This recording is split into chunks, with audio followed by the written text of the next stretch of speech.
And we're all here to talk about our takeaways and what we've learned from our experiences and kind of just how, what we learned. So for the first group, Maya and I are going to talk about kids and the connections that we've made over our time in Vietnam.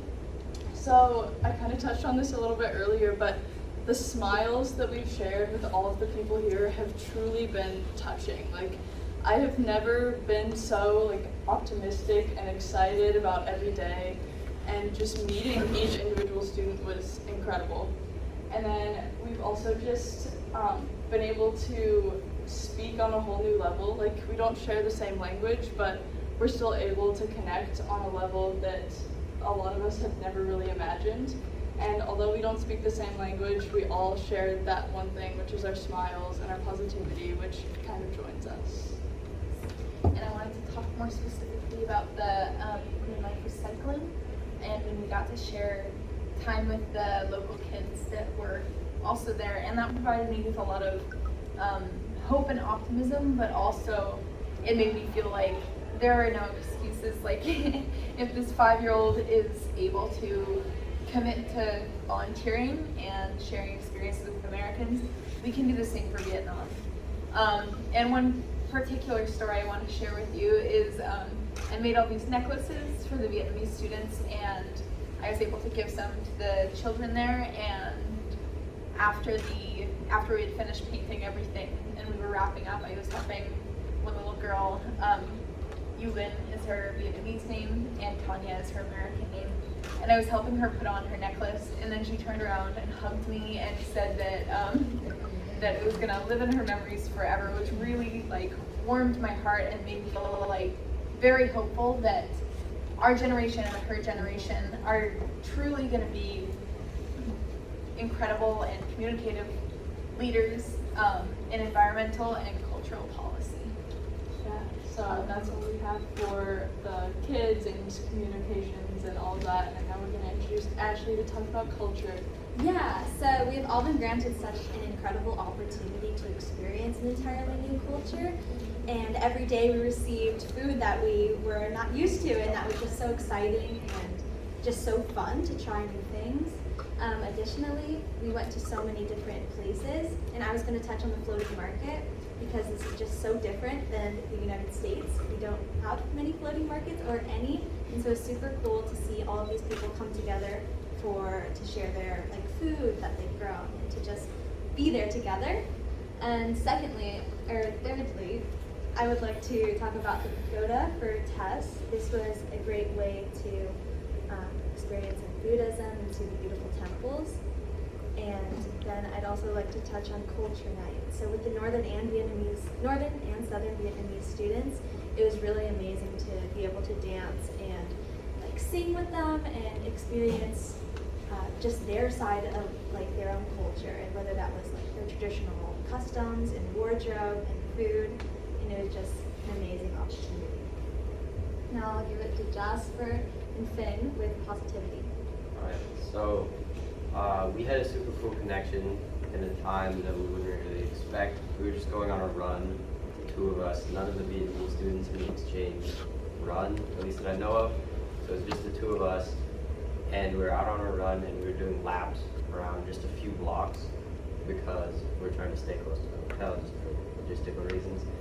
And we passed this group of kids on this one street, and they all kind of pointed at us and started cracking up laughing and saying stuff in Vietnamese that I didn't understand, but I assumed was something along the line, what are those idiots doing? And then the next time we come back around, one of them started just kind of running next to us and just ran to the end of the block with us.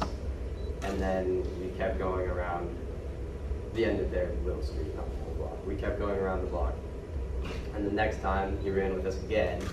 And so a few laps later, he spoke a little bit English. We knew his name, he knew our name. And then it was this thing that he would do every time we ran past his street. And every time they saw us coming, they would all yell and point. He would come running out of his house and run to the end of the street with us. And then toward the end of our run, we were sweating buckets. It was super hot. But we would always kind of look forward to that that street, and we ran around the corner to that street, and we see them, and it's him. His name was Qua, and all of his siblings were in the street with a soccer ball in them. Yeah, and so they asked us to play, and of course we said yes, and so we stopped and played soccer with them in the street for, I don't know, a good 10, 15 minutes. It was very fun.